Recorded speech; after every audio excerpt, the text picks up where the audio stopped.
every American citizen, whether he be a hospital worker, laundry worker, maid, or day laborer. There's nothing except short-sightedness to prevent us from guaranteeing an annual minimum and livable income for every American family. There is nothing except a tragic death wish to prevent us from reordering our priorities so that the pursuit of peace will take precedence over the pursuit of war. There is nothing to keep us from remolding a recalcitrant status quo with bruised hands until we have fashioned it into a brotherhood. Now, I read this paragraph and I think, we're still here. Right?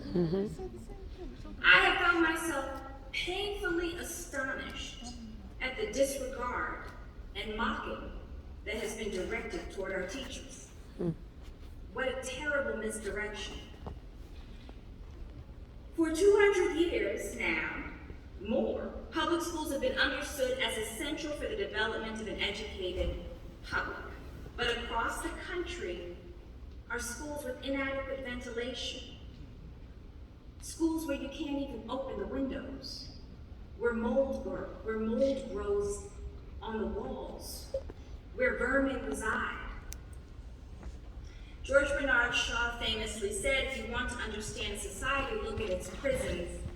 I would add to that, if you want to understand society, look at its schools.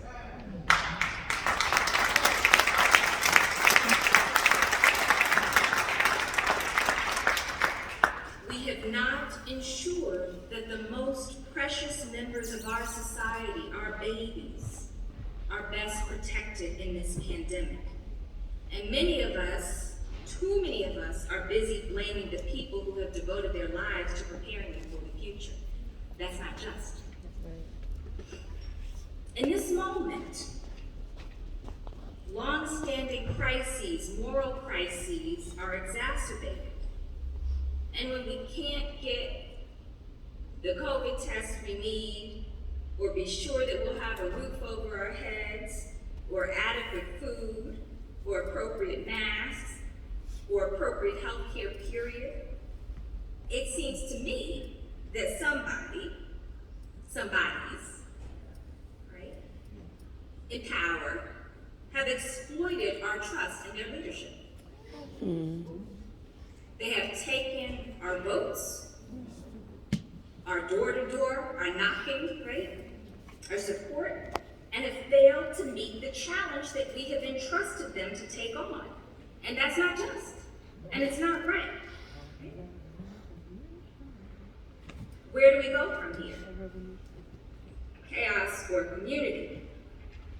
When I hear the casual reportage on the news, well, listen, you're going to be okay if you're vaccinated as long as you don't have a pre-existing condition.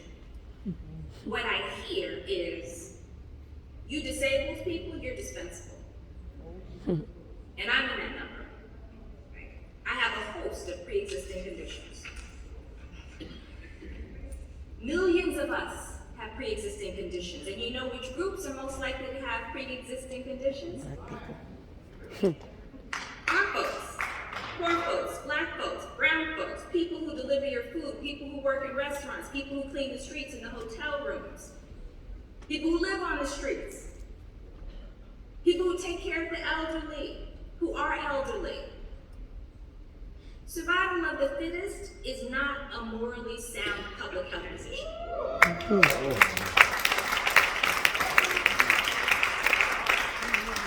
You know who had a pre-existing condition? Harriet Tubman had a pre-existing condition. Nat Turner had a pre-existing condition. Our vulnerability is not shame, it's human. And as humans, we deserve to be considered as part of the fabric of the community of concern, always. And this sort of selfish disposition, well, I'm okay because X, Y, Z, and I got my KN95 mask, I can work from home, is not community. It will lead to further chaos. Now, I'll tell you, I actually haven't told my mother I'm going to be here. She's not going to be happy with me. Because she wants me to stay home because I have lupus, I have Graves' disease, I have all these diseases, I have pre-existing conditions, and I know many of you all do as well, and I'm so grateful you're here. She wants and she wants me to stay put in my house, but I'm here, and I'm here because you're here. Thank you. Thank you. Thank you. Thank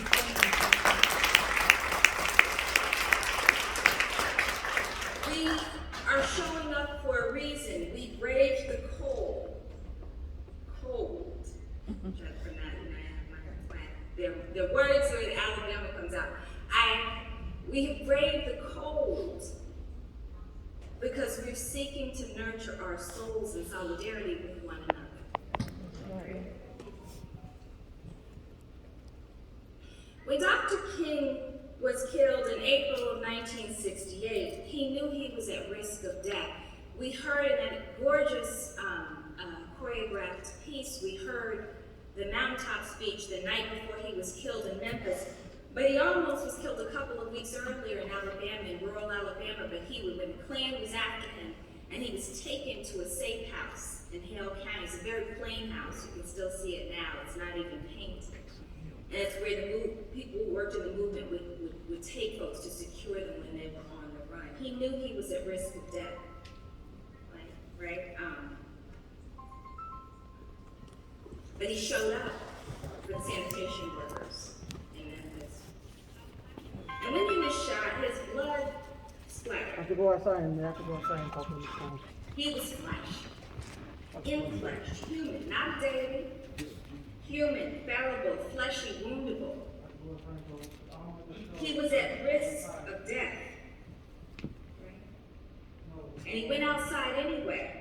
And it wasn't a casual decision, but he did it because it mattered more to tell the truth and to be in solidarity with those who were suffering than to pursue his own comfort and safety.